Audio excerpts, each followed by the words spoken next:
I think it just applies in so many ways, like doing things with intention, right? I mean, you're always doing something but thinking about all the other things, or trying to multitask, or doing something but your head is like, you're guilty that you're not doing what you know you have to do in the other aspects of your life.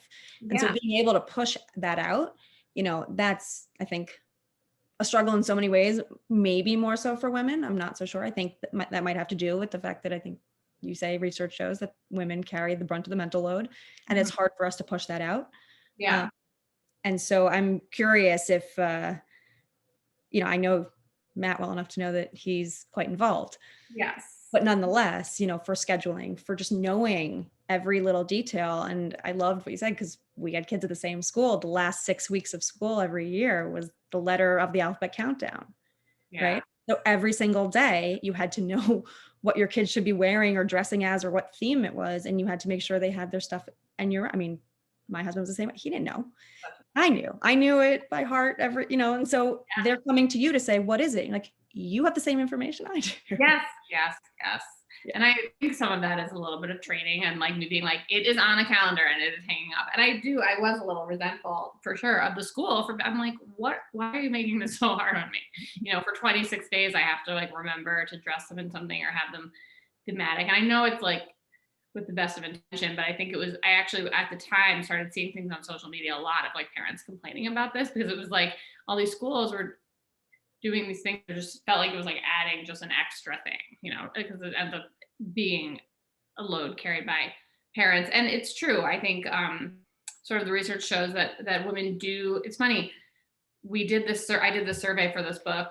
I surveyed 500 parents across the country, sort of about how they felt about their time. And it was funny because both moms and dads, like the majority of the parents we surveyed, thought that they were the quote unquote primary parent, who like handles more of the logistics for their children than their partners, which I just thought was funny. Because I'm like, well, everyone's not primary. Everyone thinks that they're, doing the most and that they're the primary parents. But dads were sort of more likely to believe that they did have enough time for themselves.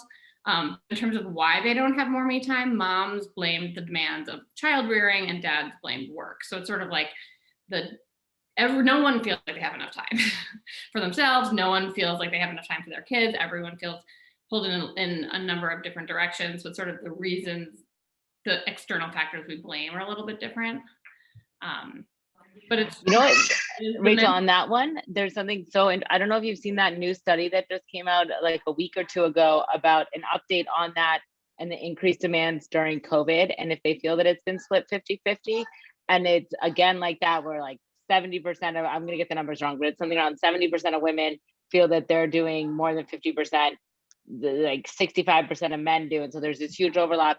And the point though that the author was making was, everybody mentally feels that right now, especially because there is just so much more to do.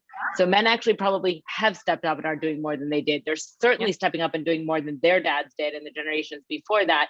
And so mentally to them, the bogey that they've seen or the model they've seen, they are doing more than that. There's just that much more to do.